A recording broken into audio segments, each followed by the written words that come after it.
మెదక్ జిల్లా నర్సాపూర్ పోలీసులు ఓ దారి దోపిడీ ముఠాను అదుపులోకి తీసుకున్నారు. ఉపాధ్యాయుడిని కత్తితో బెదిరించి దారి దోపిడీకి పాల్పడిన వీరంతా పాత నేరస్తులేని తేలింది. ఈ కేసును రికార్డు స్థాయిలో 48 గంటల్లో ఛేదించిన పోలీసు బృందానికి తూప్రాన్ డీఎస్పీ నరేంద్ర గౌడ్ అభినందనలు తెలిపారు. ఇంతకీ ఈ దారి దోపిడీ ముఠాను పోలీసులు ఎలా పట్టుకున్నారు? తక్కువ సమయంలో కేసు ఛేదించేందుకు పోలీసులు ఎలాంటి విధానం అవలంబించారు? తెలుసుకోవాలంటే ఈ స్టోరీ చూడాల్సిందే.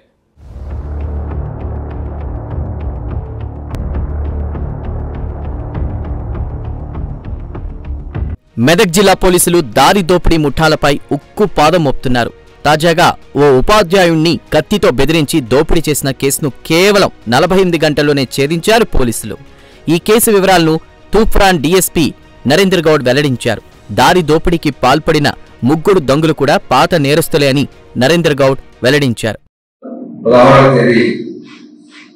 గురువారం నాడు సాయంత్రం 4:30కు నర్సాపూర్ పోలీస్ స్టేషన్ పరిధిలో ఒక దోపిడీ జరిగింది.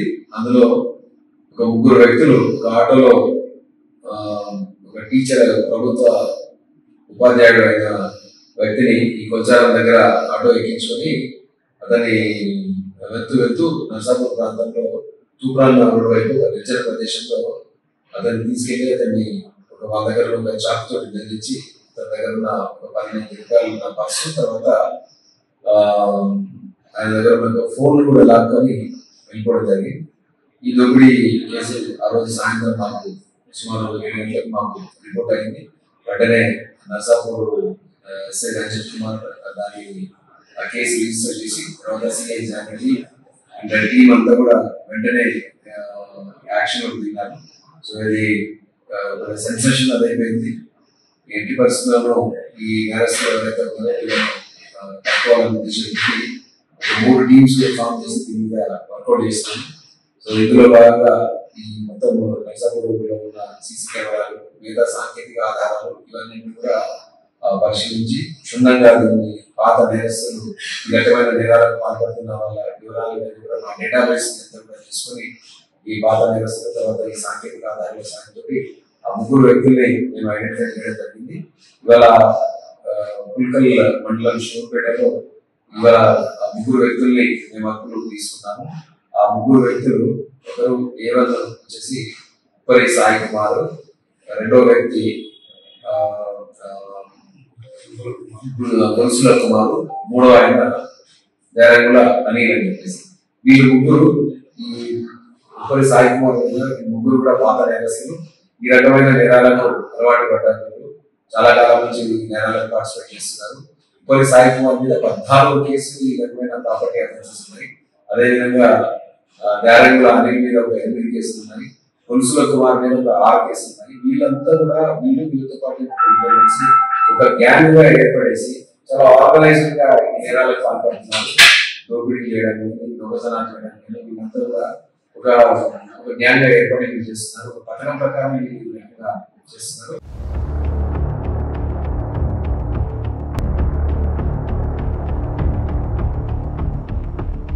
పోలీసుల అదుపులో ఉన్నటువంటి ఈ ముగ్గురు నేరస్తులు గతంలో కూడా అనేక నేరాలు చేసినట్లు తూప్రాన్ డీఎస్పీ నరేంద్ర గౌడ్ గుర్తు చేశారు. జైలు నుంచి విడుదలైన తర్వాత వీరి వైఖరిలో మార్పు రాలేదని, తిరిగి దొంగతనాలకు పాల్పడుతున్నారని నరేంద్ర గౌడ్ వెల్లడించారు. అందులో భాగంగా గత జూన్లోనే వీళ్ళు జూపేట కాలంలో ఒక దొంగతనానికి పాల్పడితే 5 కూడా జైలు పంపేయడం జరిగింది. అందులో ఈ ముగ్గురు గత 10 రోజుల క్రితం, 10 రోజుల క్రితం అంతకుముందు ఒకరు 15 రోజుల క్రితం ఇట్లా జైలు నుంచి రిలీజ్ అయినారు. రిలీజ్ అయిన తర్వాత కూడా ఆ గ్యాంగ్ సభ్యుల్లో ఈ ముగ్గురు మళ్ళీ ఏదైనా మనం దోపిడీ చేయాలా, ఈసారి బలంగా మనం దొంగతనాన్ని దోపిడీ చేయాలన్న ప్లాన్లో భాగంగా వారు ఆ రోజు 16 తారీఖు నాడు ఈ రకమైన నేరానికి పాల్పడడం జరిగింది. ఇందులో మేము దీన్ని ఛాలెంజ్ గా తీసుకొని మా ఎస్పీ శ్రీనివాసరావు ఐపీఎస్ గారి ఆదేశాల మేరకు మా టీమ్స్ అన్ని కూడా దీంట్లో ఆ రోజు నుంచి కూడా తీవ్రంగా దీంట్లో శ్రమించి ఈ ముగ్గురు నేరస్తులను పట్టుకోవడం జరిగింది. వీళ్ళ మీద కఠినమైన వీళ్ళకు శిక్షలు పడే విధంగా మేము బలమైన శిక్షలను కూడా దీంట్లో మేము ఇన్కార్పొరేట్ చేసి ఖచ్చితంగా కోర్టులలో వీళ్ళకు శిక్ష పడేలాగా పూర్తి చర్యలు తీసుకుంటాము.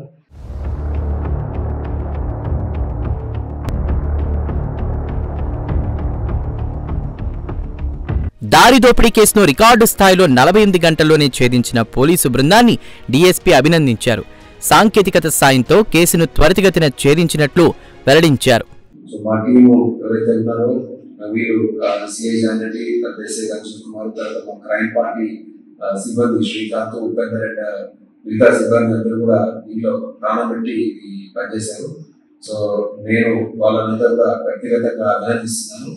ఇది వితిన్ 48 hours లో కేసు నమోదైన 48 hours లో మేము నేరస్తులను పట్టుకోవడం జరిగింది.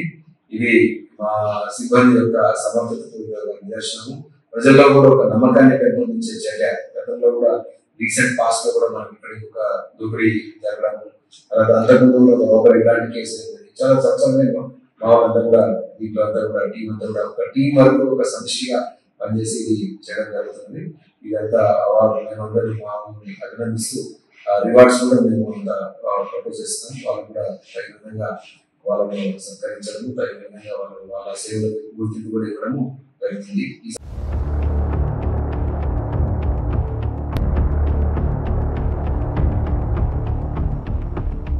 మెదక్ ప్రాంతంలో వరుస దొంగతనాలు జరుగుతున్న నేపథ్యంలో పోలీసులు ప్రజలకు కీలక సూచనలు చేశారు. ప్రతి ఒక్కరూ తమ ఇంట్లో సీసీ కెమెరాలు ఏర్పాటు చేసుకోవాలని సూచించారు. సీసీ కెమెరాలు ఏర్పాటు చేసినట్లయితే దొంగలను పట్టుకోవడం సులభతరమవుతుందని తెలిపారు. ఈ ప్రాంతంలో కూడా ఈ మధ్యకాలంలో ఈ రకమైన నేరాలకు స్కోప్ ఎక్కువ ఉంది.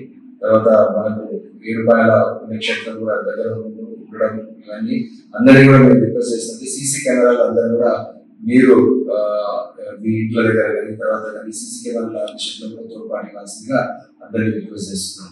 Thank you.